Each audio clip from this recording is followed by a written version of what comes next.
Katakan amin. Silakan duduk Bapak Ibu, saudara-saudariku yang terkasih.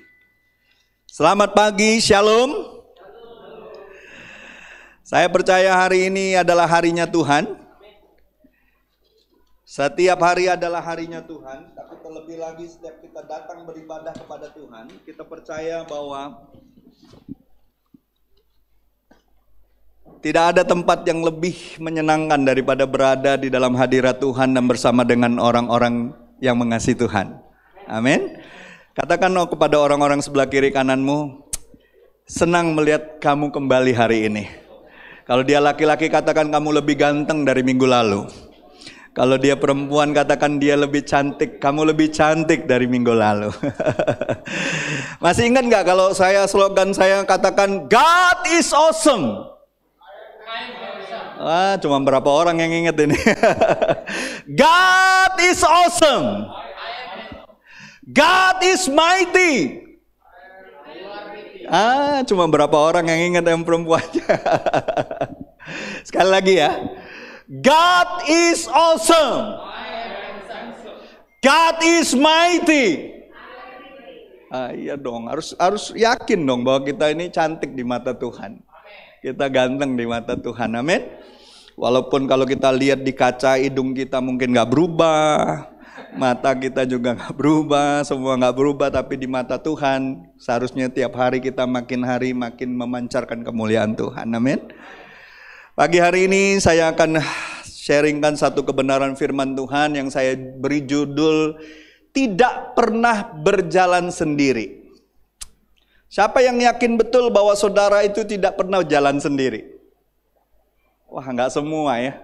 Sekali lagi, siapa yang yakin betul bahwa saudara itu tidak pernah jalan sendiri? Apalagi kalau saudara sudah di dalam Tuhan. Ya, never walk alone. You'll never walk alone. Wah, kalau yang penggemar sepak bola pasti tahu itu lagu anthemnya siapa itu. Ya, saya salah satu fansnya, tapi bukan fans utamanya, ya, karena ada klub yang lain. Tapi saya tahu persis itu sejarahnya, ya, karena saya dulu dari muda suka baca tentang klub-klub. Nanti saya kasih tahu sedikit sejarahnya.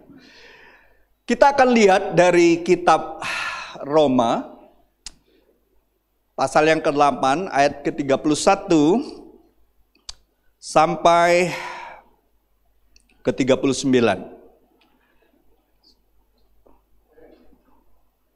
Siapa yang sudah baca semua isi kitab Roma? Sudah? Sudah pernah baca? Saya percaya surat kepada jemaat di Roma ini oleh Rasul Paulus adalah salah satu surat yang paling luar biasa, kalau saya bilang. Karena pada waktu dia menulisnya, dia lagi dalam penjara, dalam masa hukuman, mau dihukum mati dia. Dia menulis surat itu untuk menguatkan seluruh jemaat Tuhan, ya, yang sedang mengalami begitu banyak tekanan, ya. Dan saya percaya jemaat mula-mula itu luar biasa, mengalami begitu banyak penganiayaan. Kita sekarang hidup di zaman yang terlalu nyaman kalau saya bilang. Kalau jemaat mula-mula itu kalau mengakui dirinya sebagai orang Kristen, kelar hidup lo. Halo? Ya, karena waktu gereja mula-mula di Roma itu dengan kaisarnya yang sangat jahat dan gila itu, yang namanya Kaisar Nero, kalau ada yang ngaku dirinya Kristen, selesai hidupmu. Nggak main-main. Itu orang memang betul-betul dipakai si jahat untuk mencoba membinasakan umat Tuhan. Tapi kita harus percaya, ya, kekuatan Tuhan, kuasa Tuhan. Jelas sekali Yesus pernah mengatakan, di atas batu karang ini aku mendirikan jemaatku, dan alam maut tidak akan pernah menguasainya. Amin. Tidak akan pernah menguasainya. Kalau terus kita mengandalkan bahwa Yesus itulah batu karang kita, ya, dasar gereja Tuhan, saya percaya apapun masalah, apapun tantangan, apapun yang mencoba untuk menghancurkan umat Tuhan, Tuhan akan selalu melindungi kita.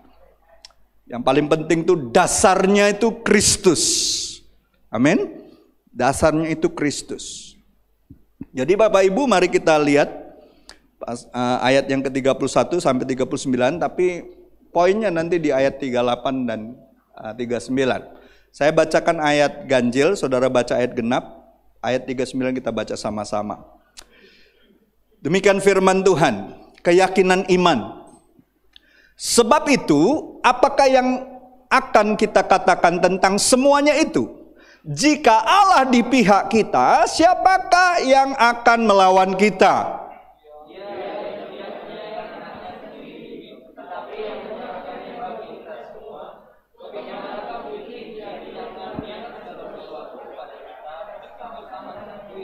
Siapakah yang akan menggugat orang-orang pilihan Allah? Allah yang membenarkan mereka. Siapakah yang akan menghukum mereka?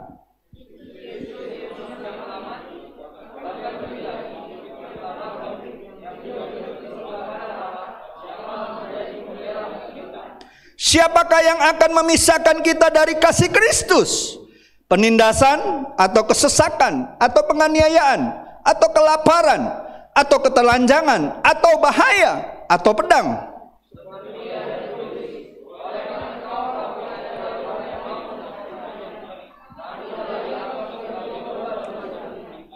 Tetapi dalam semuanya itu kita lebih. Tadi kita nyanyi, ada amin. Kita lebih daripada orang-orang yang menang oleh Dia yang telah mengasihi kita.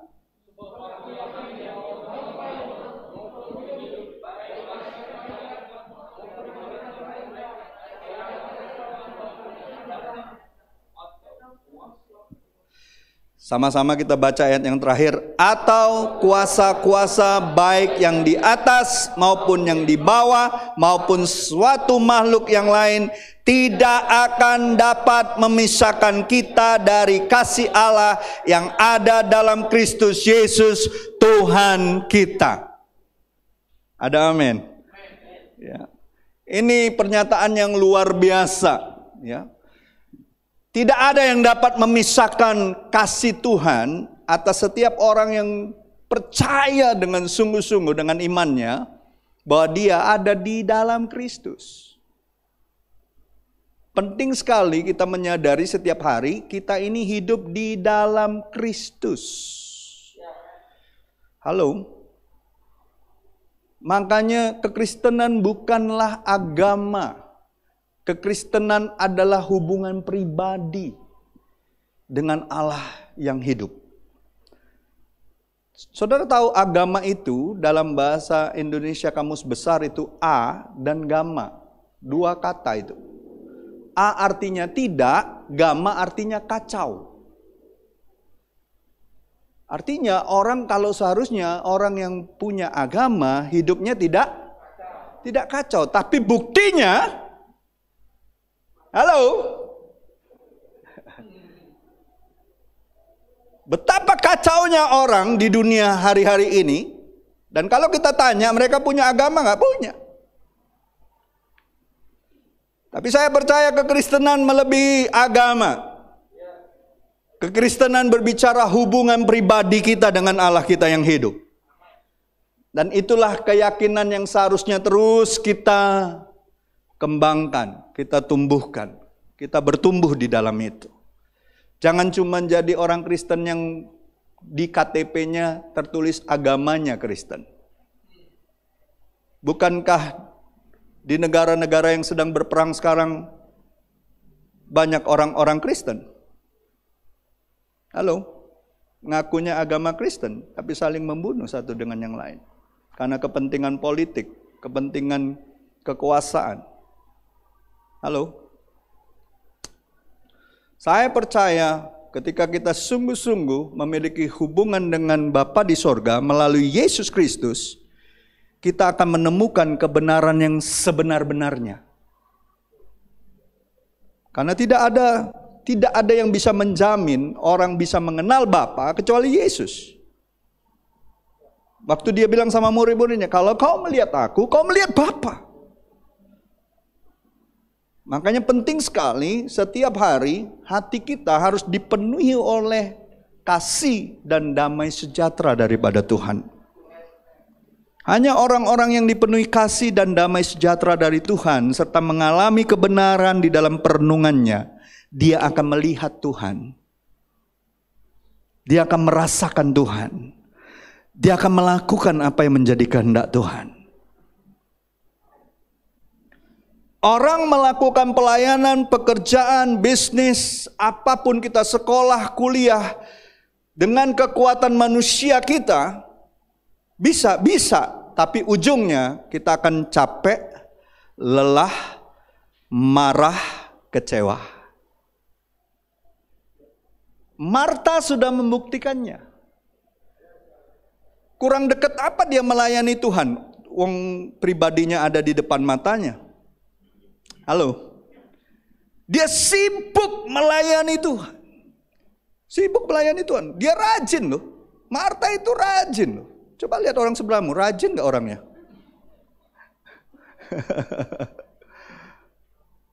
Tapi Tuhan tidak mencela kerajinannya. Yang Tuhan cela itu waktu Tuhan bilang, Marta, Marta, kamu khawatir. Coba nanti baca lagi itu ayat. Kamu khawatir dengan banyak hal. Orang yang pakai kekuatannya sendiri di dalam melakukan banyak tugas, bahkan pelayanan sekalipun yang katanya untuk Tuhan, ketika dia tidak melakukan itu, hasil dari hubungannya dengan Tuhan secara pribadi, ujungnya akan capek, letih, lesu, lemah. Yang keempat bahasa Inggris, bahasa Prancis, letoi. Letoi. Ujungnya apa? Marah, kecewa. Marah dengan Tuhan, marah dengan sesamanya. Makanya Tuhan bilang apa? Maria mendapatkan bagian yang terbaik. Bukan artinya Tuhan gak mau kita rajin. Tuhan senang dengan orang rajin. Tapi biarlah kerajinan kita itu hasil dari hubungan kita dengan Tuhan. Makanya Rasul Paulus bilang apa? Karena kasih karunia Tuhan, aku bekerja lebih keras. Artinya apa? Lebih rajin, lebih banyak dari kebanyakan orang lain. Amin? Ada amin? Kita harus ngalamin itu setiap hari. Kesadaran bahwa kita ini dikasihi Tuhan dan rindu mengasihi Tuhan. Ya. Jadi Bapak Ibu, saudara-saudariku, saya percaya never walk alone itu slogan ini punya makna luar biasa. Ya. Slogan ini seolah-olah memberikan kita, kalau kita ingat terus bahwa diri kita itu ketika kita berjalan, kita nggak sendirian. Kita ini disertai. Tadi kan kita nyanyi kan? Iya kan? Kau kuatkan aku bertahan. Kau harapan dalam kesesakan. Kau buktikan kesetiaan-Mu Tuhan. Engkau Allah Immanuel. Waktu kita menyadari kita tidak jalan sendiri itu karena kita tahu dengan pasti ada pernyataan firman Tuhan bahwa Dia adalah Allah Immanuel. Dia bukan hanya menyertai kita. Ingat nggak saya kasih ilustrasi berapa minggu yang lalu tentang Pak Hanes? Kalau Pak Hanes menyertai saya, ketika ada orang ngancam saya, mau pukul saya, dia cuma nyertai, dia cuma ngeliatin.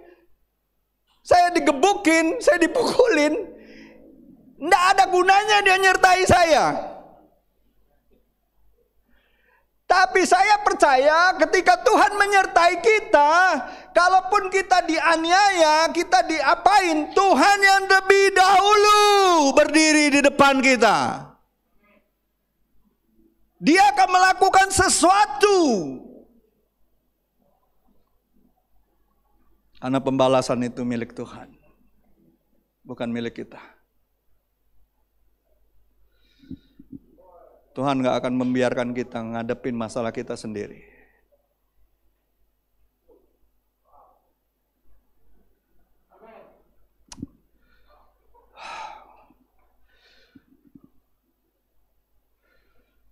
Kita harus percaya, ini statement luar biasa sebenarnya. Allah Immanuel itu membuktikan bahwa kita gak pernah jalan sendiri. Tadi kan saya bilang, ada satu klub sepak bola pakai slogan ini, You'll Never Walk Alone. Ini kan nama judul lagu sebenarnya.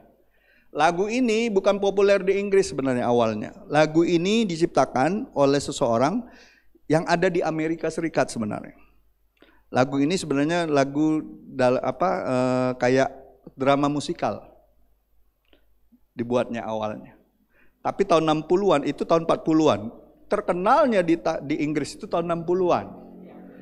Dan akhirnya salah satu klub di Inggris pakai lagu ini jadi kayak anthemnya dia. Setiap pertandingan mereka nyanyi lagu itu. You'll never walk alone. Saudara tahu ini klub yang paling sukses di Inggris. Karena 6 kali juara champion Eropa. Tidak ada klub Inggris yang melebihi mereka. Dan supporternya setiap kali bertanding kemanapun mereka nyanyi lagu itu. Itu seperti pemain ke-12-nya.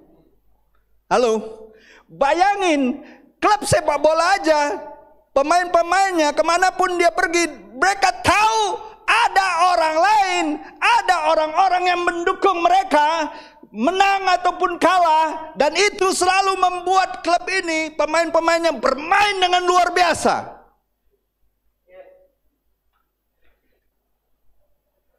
Saya ingat 2005 itu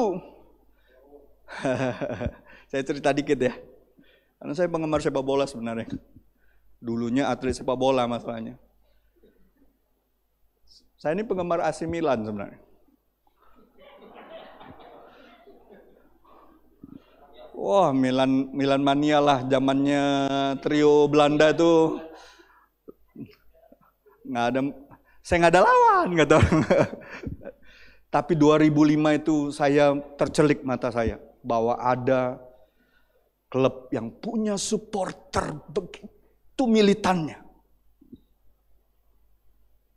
Mereka nggak berhenti menyanyikan lagu ini, lagu dengan judul ini, You'll Never Walk Alone. Mereka sambil saudara tahu, babak pertama AC Milan sudah menang 3-0. 3-0. Kalau menurut strategi permainan sepak bola, udah it's over. Kita tuh udah loncat-loncat. Udah ngejekin teman-teman yang pendukungnya Liverpool. Tapi mereka masih terus semangat. Saudara tahu, babak kedua kebalikan. Mereka bikin gol 3 gol ke gawangnya AC Milan dan akhirnya mereka menang adu penalti. 3-2. Itu ibaratnya ya, kita makan makanan kesukaan kita. Apa sih kalau makanan sarapan pagi kesukaannya? Saudara punya lah masing-masing pasti ya. Saya lemper. Kalau saya lemper kesukaan. Udah ibaratnya kalau orang menang tuh ya, udah nak ditegok nih. Lemper itu tiba-tiba dipukul orang dari belakang. Dia suruh keluarin. Piala tuh ibaratnya sudah di tangan, diambil seketika.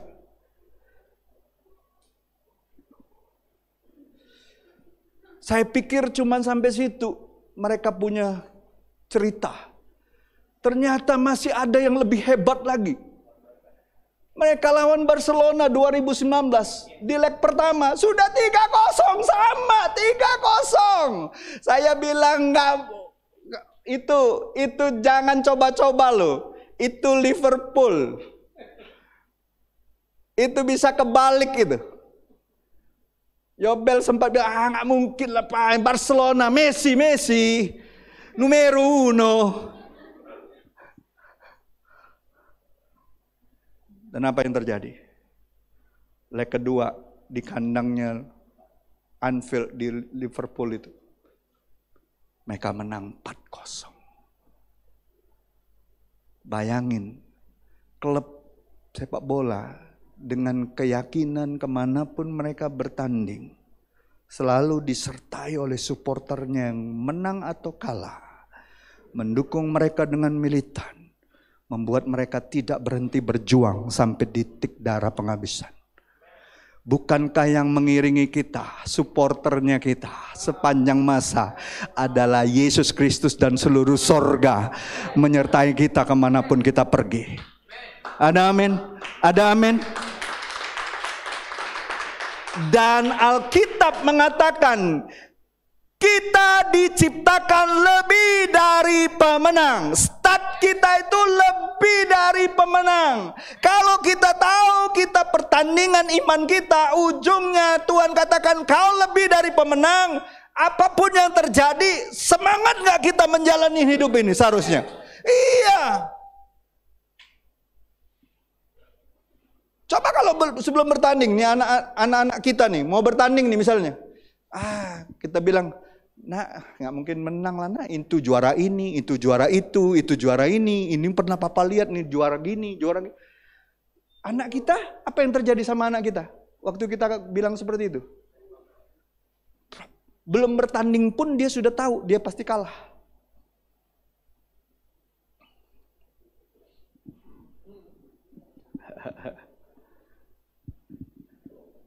Tapi anak kita ketika kita katakan, kau pasti bisa nak, kau pasti bisa juara, kau pasti bisa menang.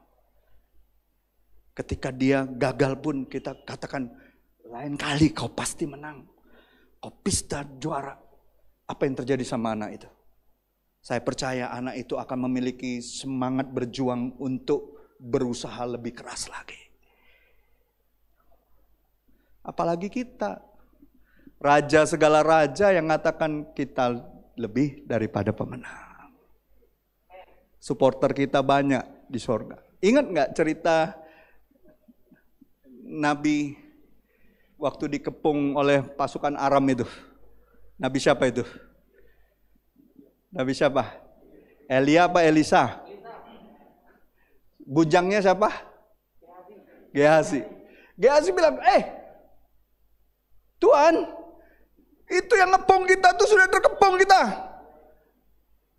Nggak mungkin keluar kita dari sini, mati lawak. Tapi nabinya berkata, coba lihat lagi. Lapor lagi kan? Enggak, banyak banget memang. Sudah ngepung kita. Coba lihat lagi. Ketika dia mulai mendoakannya, apa yang terjadi? Matanya tercelik. Yang menyertai kita lebih banyak daripada musuh-musuh kita.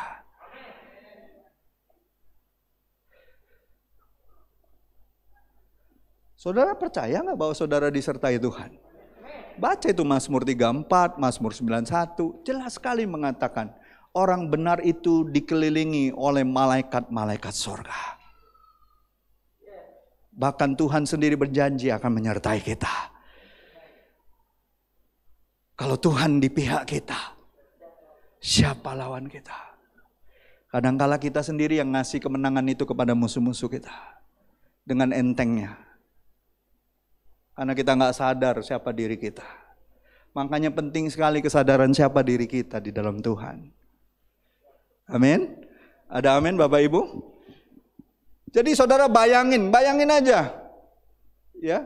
Di dunia ini aja ada klub kayak gitu aja, mereka luar biasa. Apalagi saudara dan saya. Anda dan saya itu luar biasa. Pendukung kita militan, tidak pernah berhenti mendukung kita. Bahkan di masa-masa yang paling terburuk dalam hidup kita, Tuhan dan malaikat-malaikatnya selalu akan menyemangati kita untuk bangkit kembali. Karena firman Tuhan mengatakan 7 kali orang benar jatuh, dia akan bangkit kembali.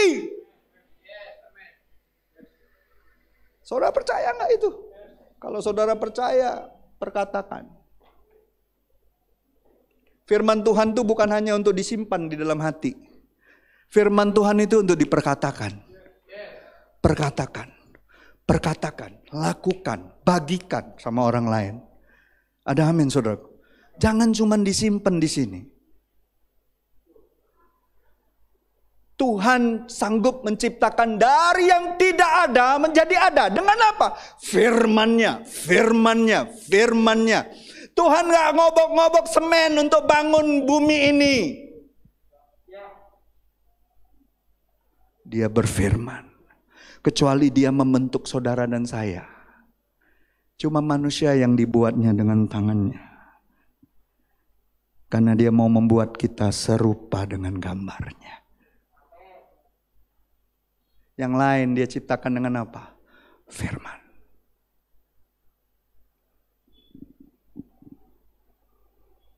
Kalau saudara nggak percaya ya nggak apa-apa sih. Yang rugi saudara sendiri. Kalau saya setiap hari saya dapat firman, saya perkatakan. Saya perkatakan di udara. Nggak kelihatan. Saudara percaya nggak apa yang kau butuhkan sebenarnya Tuhan sudah sediakan? Siapa yang percaya apa yang kau butuhkan sebenarnya Tuhan sudah sediakan? Tinggal bagaimana saudara mengambilnya dengan iman ketika saudara memperkatakan firman Tuhan. Allah sanggup memenuhi segala kebutuhanku seturut dengan kekayaan dan kemuliaannya.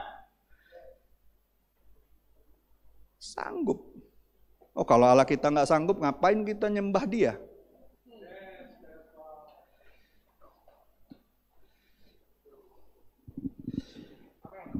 Tapi kita nggak pernah mengkondisikan Tuhan untuk kehendak kita. Ingat Sadrak, Mesak, Abednego. Kami tahu Tuhan sanggup menolong kami. Tapi kalaupun, berarti apa? Sadrak, Mesak, Abednego tidak mengkondisikan Tuhan terhadap persoalan yang mereka sedang hadapi.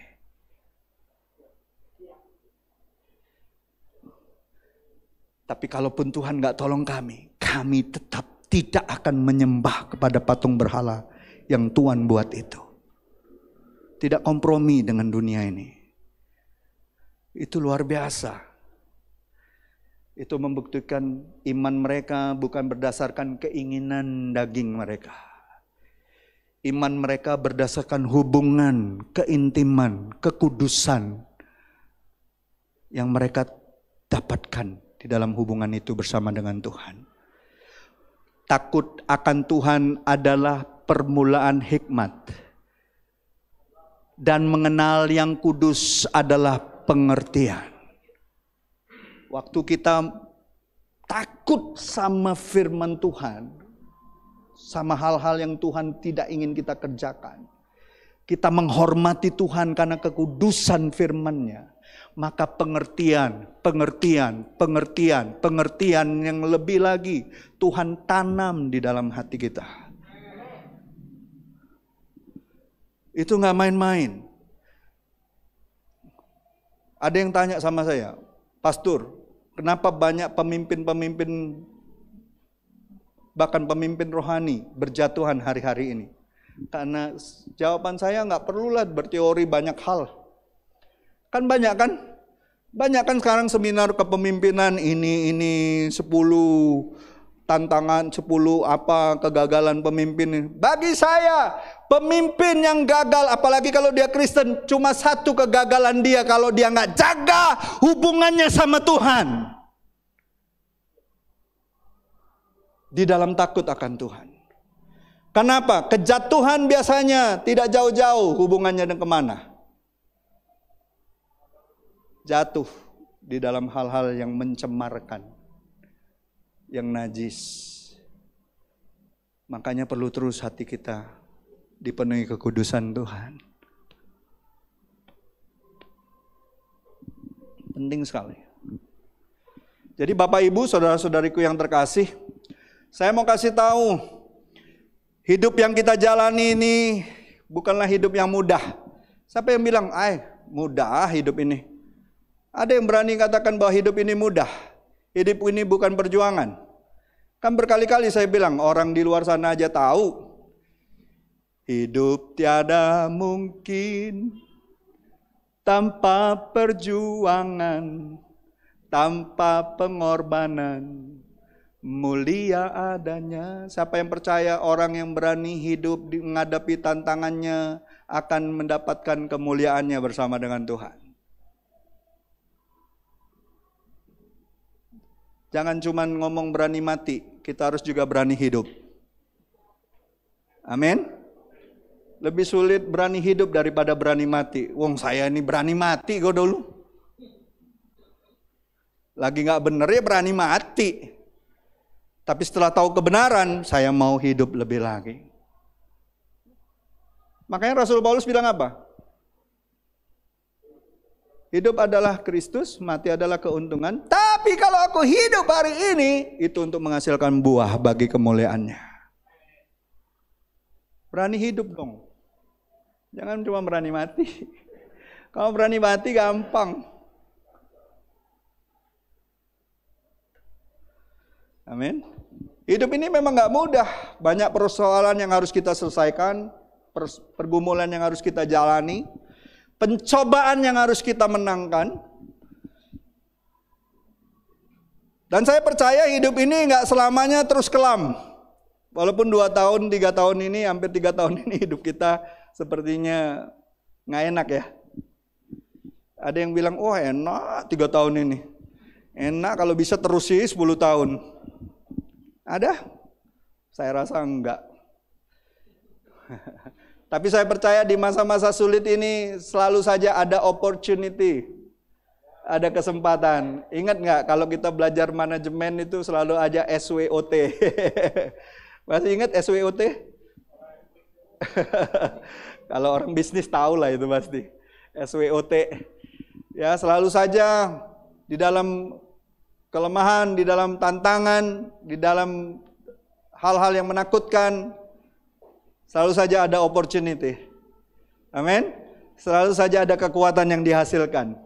Yang dulunya kita lemah dalam hal ini, tiba-tiba di masa sulit ini kita harus jadi lebih kuat untuk itu. Amin. Saya percaya itu akan terjadi. Ya, saya percaya ada kesempatan, ada peluang dapat diambil. Kegembiraan dan kesenangan harusnya menjadi sesuatu yang sangat dinikmati hari-hari ini. Karena hidup tidak jadi lebih mudah. Amin. Jadi waktu-waktu kita sama keluarga, sama anak, sama istri, sama suami, sama keluarga kita, kalau masih hidup hari ini, nikmatilah.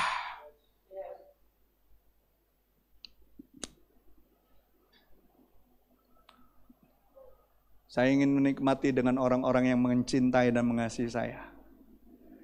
Daripada dengan orang-orang yang gak saya kenal, yang cuma bisa muji-muji kita gak kenal. Tapi lebih menyenangkan dengan keluarga terdekat kita. Kalaupun ketemu kita, dia masih mengatakan kata-kata yang mungkin mengkoreksi kita. Melihat hal-hal yang kurang pas dalam hidup kita. Tapi sesungguhnya kita tahu hati mereka sangat mengasihi kita. Amin. Syukuri itu. Itu lebih berharga. Lebih berharga. Ya. Lebih berharga mana? Kesuksesan yang membawa kita lupa diri dan lupa Tuhan, atau kesalahan yang membuat kita sadar dan bertobat? Lebih berharga mana?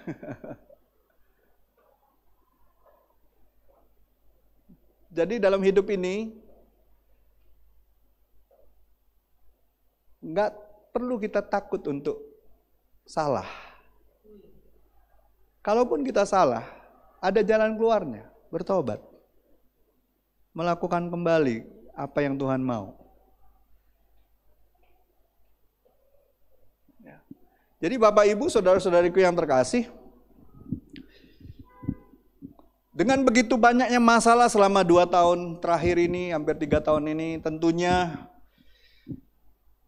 banyak yang membuat kita merasa hidup ini kayaknya jadi tambah jauh dengan orang-orang yang kita kenal. Bahkan ada orang-orang yang merasa kesepian. Ya.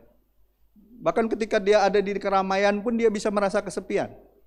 Banyak kan artis-artis ataupun orang-orang terkenal, orang-orang kaya, yang walaupun dia punya banyak harta, punya banyak teman selebriti, tapi sebenarnya hatinya kosong. Dia sepi. Kan kita tahu kan beberapa yang bunuh diri ya, gara-gara itu ya.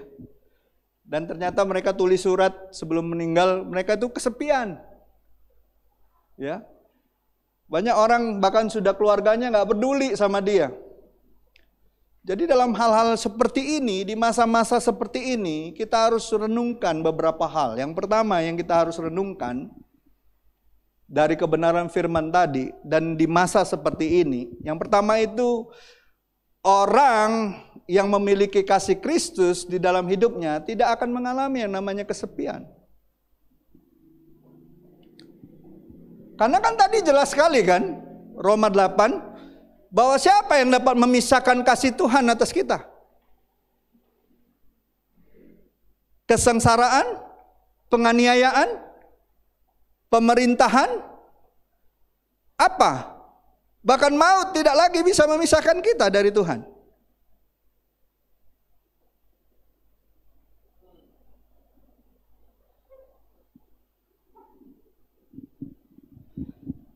Siapa yang pernah mengalami kesepian? Nggak ada ya? Oh, saya sering loh. Apalagi kalau kita sudah di level pemimpin. Musa itu sering kesepian nggak? Ya.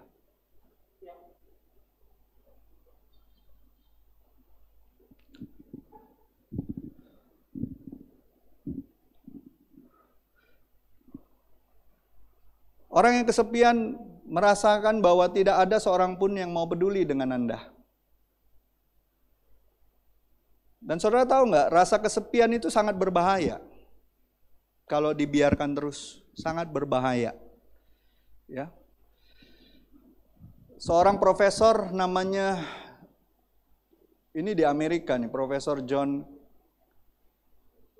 itu bacanya apa ya, bahasa Itali itu Cacioppo.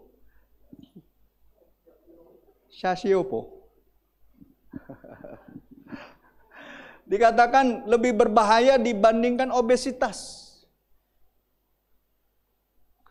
Kalau Anda agak gemuk sedikit tapi banyak teman, dan selalu merasa berbahagia bersama teman-temanmu dan keluargamu, itu jauh lebih beruntung daripada orang yang kelihatannya badannya bagus, tampangnya rupawan, cantik, tapi dia kesepian. Berapa banyak artis-artis di luar negeri sana, udah cantik, udah ganteng, udah apa, tapi kesepian, ujungnya apa? Ngambil keputusan yang bodoh.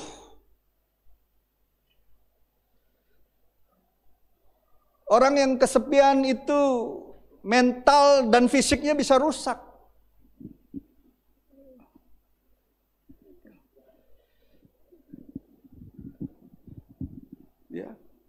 Kesepian itu tidak hanya merusak mental, tapi juga merusak fisik.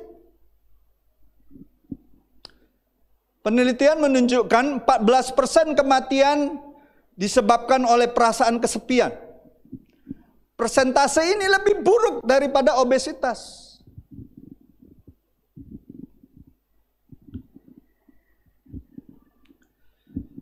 Di Alkitab juga ada diceritakan orang-orang yang merasa kesepian. Tadi saya kasih contoh Musa ya. Tapi ada satu juga yang merasa dirinya kesepian.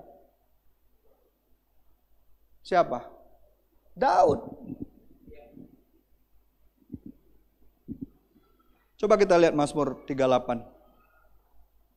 Pemazmur itu dikatakan sahabat-sahabatku dan teman-temanku menyisih karena penyakitku, dan sanak saudaraku menjauh.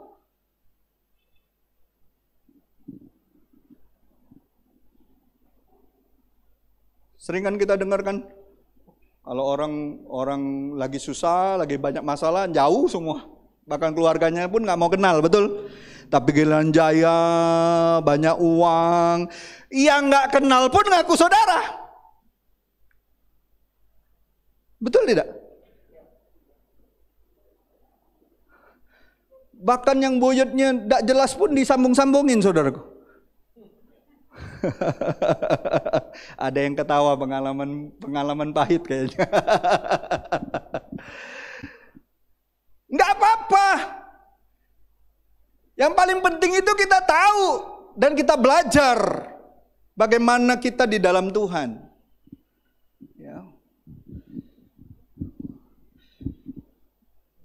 Dalam kisahnya Daud itu pernah ngalamin yang namanya psikosomatis,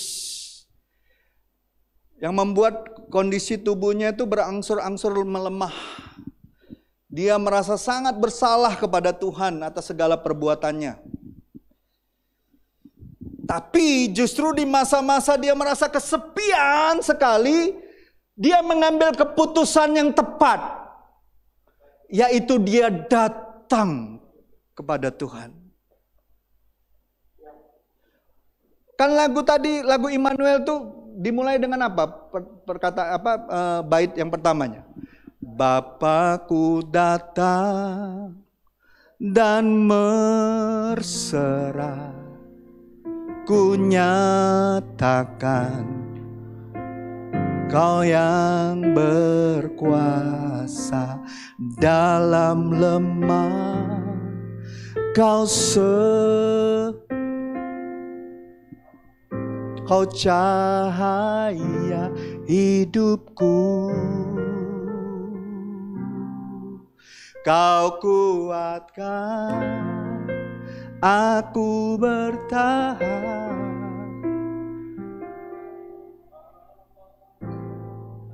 dalam kesesakan.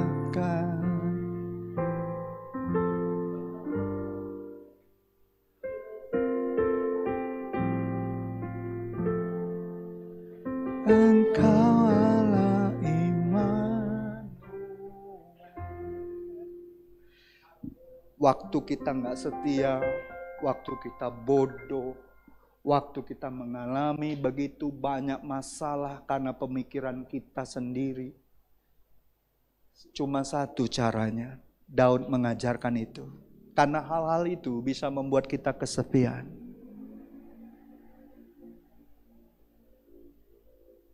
Hati-hati. Datanglah kepada Tuhan. Sadari ketika kau nggak setia, Tuhan setia. Dalam lemah dia setia. Makanya Rasul Paulus katakan apa? Justru dalam kelemahanku nyata kuasanya. Keren, saudaraku. Itu keren. Saudara pernah nggak waktu habis baca firman, waktu Tuhan bicara dalam hatimu ya, dari firman itu, saudara ngomong ini, Tuhan keren. Pernah nggak ngomong gitu sama Tuhan? Saya tiap kali dapat pernyataan, aduh Tuhan keren banget. Itu kalau main game itu powernya lift up itu langsung, booster langsung. Ngelawan musuh lagi itu kuat lagi kita. Ketahuan banyak yang suka main game di sini. Jadi Bapak Ibu, jangan takut, jangan merasa bahwa Anda itu sendiri. Tuhan Yesus adalah Allah kita yang setia. Tuhan Yesus setia, Dia sahabat kita dalam segala susahku, selalu Dia mengerti bahasa. Siapa sering nangis? Tetesan air mata saat badai mengamuk. dengan gelombang mendera, Tuhan Yesus setia. Saya kalau lagu-lagu lama itu dengan dinyanyikan dengan semangat yang baru, kerennya luar biasa. Amin. Jangan lagu baru tapi semangatmu lama. Yang ada ancur-ancuran nyanyinya.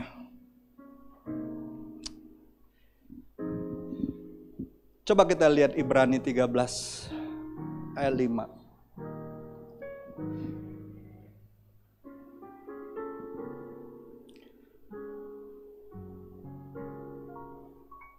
Ini peringatan, tapi juga ada pernyataan dari Tuhan. Janganlah kamu menjadi hamba uang dan cukupkanlah dirimu dengan apa yang ada padamu, karena Allah telah berfirman, Aku sekali-kali tidak akan membiarkan kau, dan aku sekali-kali tidak akan meninggalkan kau.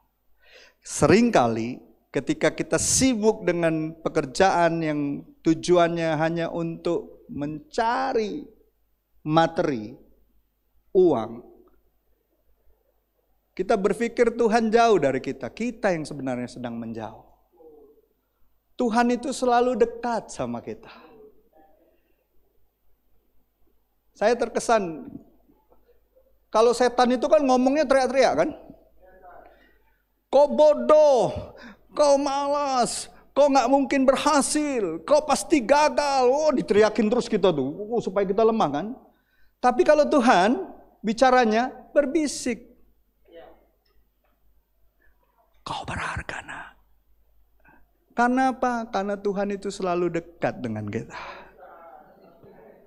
Kita aja yang sering jauh dari Tuhan. Kenapa dia berbisik? Karena dia terlalu dekat sama kita.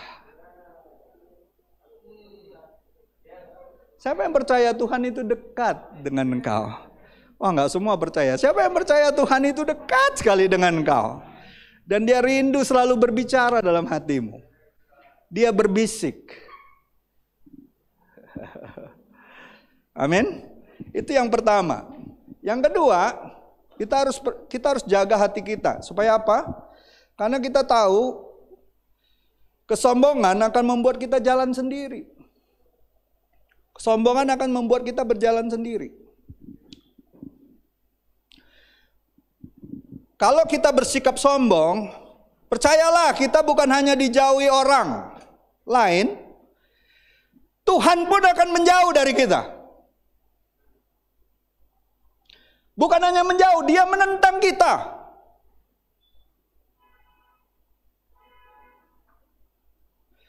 Dan iblis selalu saja pakai benih ini, menggunakan benih kesombongan untuk menjauhkan umat Tuhan dari Allah dan dari sesama. Iblis selalu pakai benih kesombongan.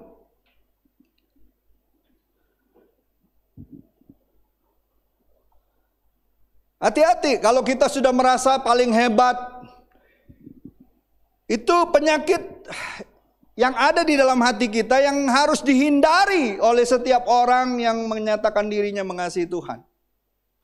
Menyatakan diri kita paling bersih, paling suci, ya.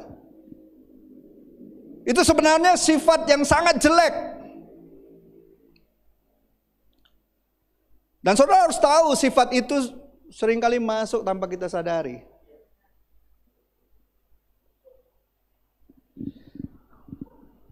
Tanpa kita sadari banyak hal membuat itu bisa masuk dalam diri kita. Misalnya kita merasa diri kita kaya, kemudian kita merendahkan, merasa memiliki paras yang rupawan, yang cantik, yang ganteng, lalu kita melecehkan orang yang lain. Merasa memiliki kelebihan ilmu, dan banyak lagi.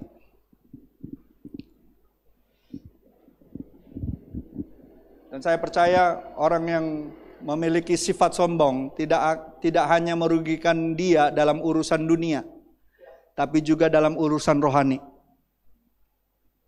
Ya, karena Tuhan sangat menolak orang yang sombong. Apa akibatnya kalau kita mulai sombong? Kalau orang mulai sombong, bukan hanya sikapnya berubah, tapi keimanannya pun bisa berubah. Siapa contohnya? Banyak di Alkitab contohnya. Coba kita lihat apa kata Mazmur, ya. Allah itu sangat tidak menyukai orang yang sombong. Orang yang sombong itu tempatnya sudah satu aja tempatnya. Saudara tahulah itu. Tempatnya di mana? Karena iblis itu jatuh karena kesombongannya, karena keangkuhannya. Mazmur 138 ayat 6 katakan gini, Tuhan itu tinggi. Betul nggak Tuhan kita tinggi? Namun ia melihat orang yang hina. Dan mengenal orang yang sombong dari mana? Dari jauh sudah dikenalinya. Jadi tidak mungkin orang menyimpan kesombongan sekecil apapun dari mata Tuhan. Nggak mungkin. Karena Tuhan mengenali. Saya mau tanya di ruangan ini, ada nggak yang suka sama orang sombong?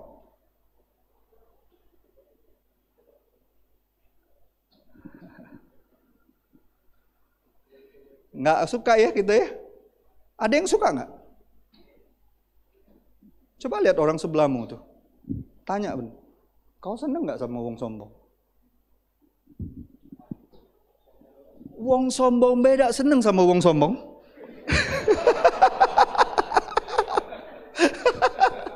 Tanyalah sama orang sombong, dia seneng nggak sama orang? Dia seneng dia, pasti nak belago tuh lah. Tapi kesombongan itu seolah-olah hari-hari ini bisa ditolerir oleh masyarakat. Buktinya apa? Baru berapa bulan yang lalu orang bisa mentolerir kesombongan yang ngakunya sultan-sultan itu.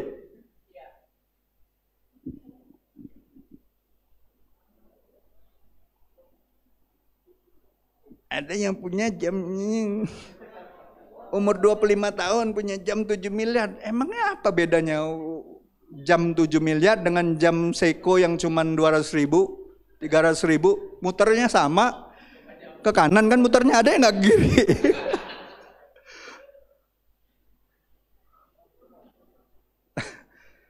Atau yang 7 miliar lebih dari 24 jam Pak Krisnan.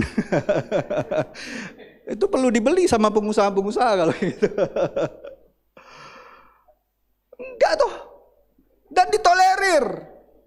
Kalau komennya apa? Biarlah, kayo wajarlah dia sombong, kayo. Nggak bisa. Tuhan aja nggak seneng. Jangan kita seneng. Baca itu kitab Roma.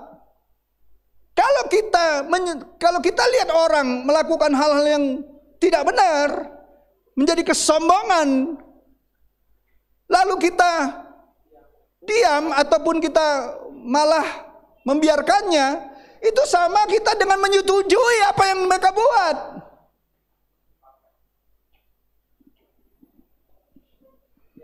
Kita harus mengatakan kebenaran. Walaupun itu akan membuat kita dijauhi banyak orang. Jadi Bapak Ibu, saudara-saudariku yang terkasih, hati-hati, kesombongan itu tersembunyi. Ya, bisa tersembunyi di dalam hati dan pikiran manusia. Ya. Kita manusia ini harus dapat, apalagi kita di dalam Tuhan ya, kita ini harus dapat membedakan rasa puas, yang namanya rasa puas, percaya diri, bangga, dan kesombongan. Kita harus bisa membedakan itu. Makanya tadi kan Ibrani 13 apa? Dikatakan cukupkanlah dirimu, iya kan? Iya kan? Supaya kita ini dapat membedakan rasa puas, bangga, atau itu justru kesombongan. Hati-hati. Mazmur 101 ayat 5 katakan apa? Orang yang sembunyi-sembunyi mengumpat temannya, dia akan kubinasakan. Orang yang sombong dan tinggi hati, aku tidak suka, kata Tuhan. Tuhan gak suka.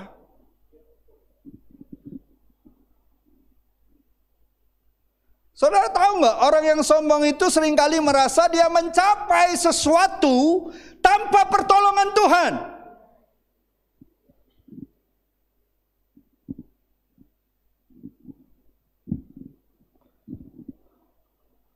Dan kalau dia mengecilkan orang lain, dia sebenarnya sedang menghina ciptaan Tuhan.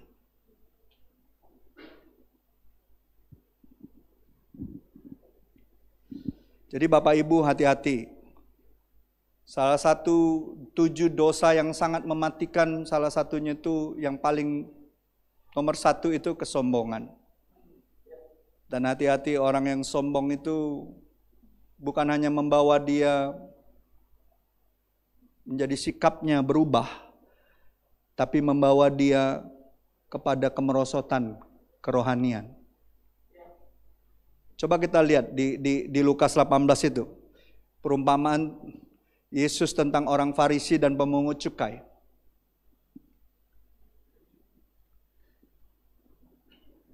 Kan ada 2 orang kan di bait itu kan. Satu orang Farisi berdoa, betul? Satu orang berdosa, betul? Orang berdosa kan doanya apa? Dia ngakui kesalahannya, dia ngakui kejahatannya, dia ngakui segala yang tidak benar dalam hidupnya, betul?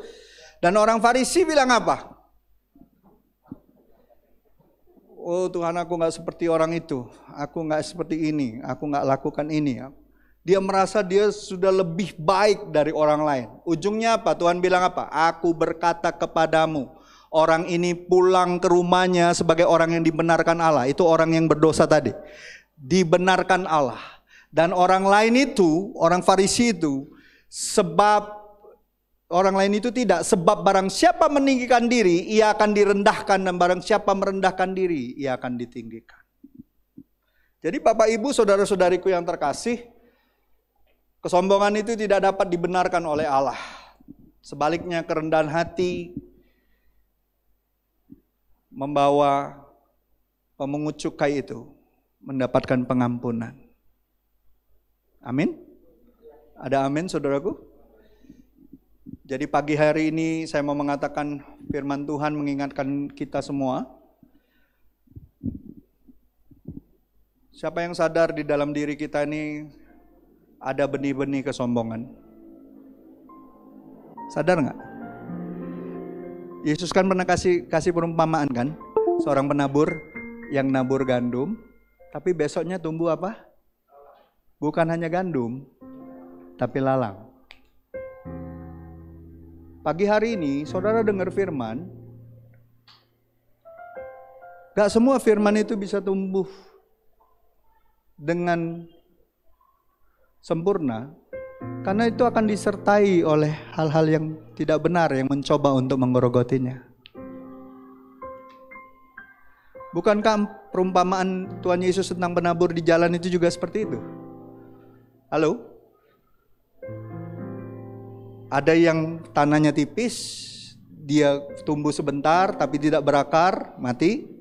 Ada yang di batu-batu karena terhimpit, kekhawatiran dunia di semak belukar itu, mati juga. Tapi percayakah saudara, kalau engkau merendahkan hatimu, hatimu itu seperti tanah yang subur.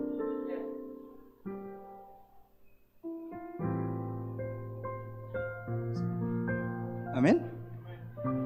Pagi hari ini kita harus hati-hati. Dalam diri kita masih ada benih-benih kesombongan. Saya, saudara dan kita semua, kita harus terus jaga hati kita.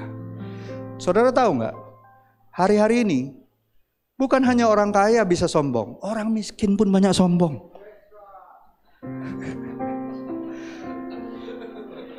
Miskin banyak utang, kalau ditagih lebih galak dia. Kemarin ada yang tanya sama saya, Pastor, gimana caranya nolak halus kalau ada yang nak minjem duit sama aku? Nah, apa tanya aku?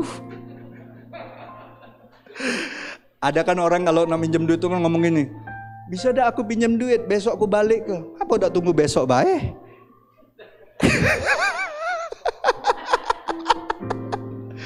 Iya kan? Pernah nggak ada yang kayak gitu ngomong sama saudara? Nelpon nih, bang bisa tak pinjam duit bang? Kagak, besok aku balik bang, nian bang besok balik. Apa udah tunggu besok baik?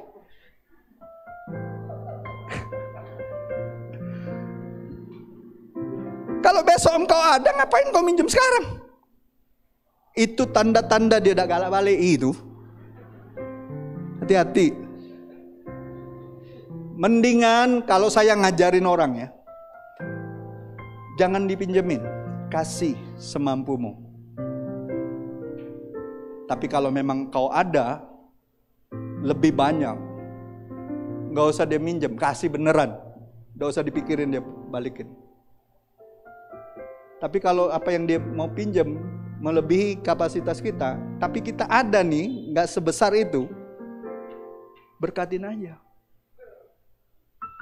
Dia ketemu kita tetap gak ada merasa gimana, kita juga ketemu dia aman-aman aja, gak punya beban.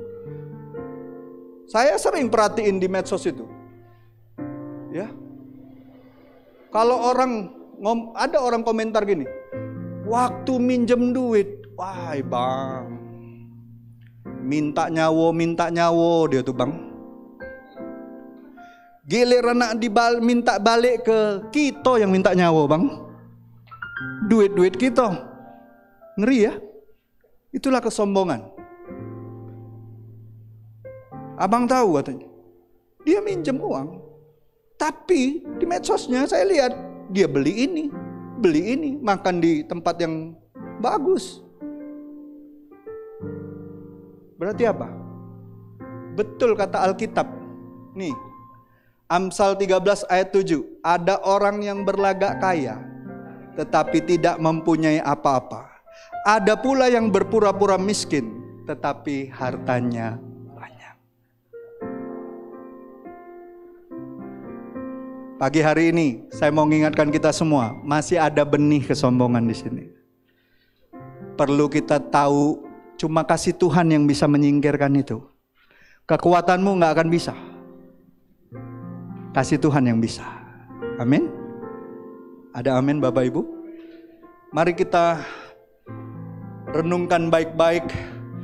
Firman Tuhan katakan, percayalah kepada Tuhan dengan segenap hatimu dan janganlah bersandar kepada pengertianmu sendiri. Akuilah dia dalam segala lakumu, maka dia akan meluruskan jalanmu. Firman Tuhan itu, saudara, tahu persis kedalaman hati kita. Firman Tuhanlah yang membuat kita semakin hari semakin merendahkan hati kita di hadapan Tuhan. Makanya setiap hari kita perlu mendengar suara Tuhan.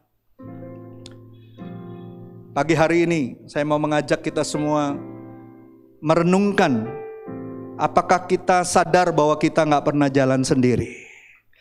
Apakah kita sadar bahwa kalau kita kesepian, mungkin ini waktunya kita menyadari bahwa Tuhan selalu beserta kita. Tapi kalau kau sadar bahwa kau kesepian, kau ditinggalkan banyak orang karena sifatmu yang sombong, ini waktunya kita bertobat. Kita merendahkan diri di hadapan Tuhan. Bapakku datang dan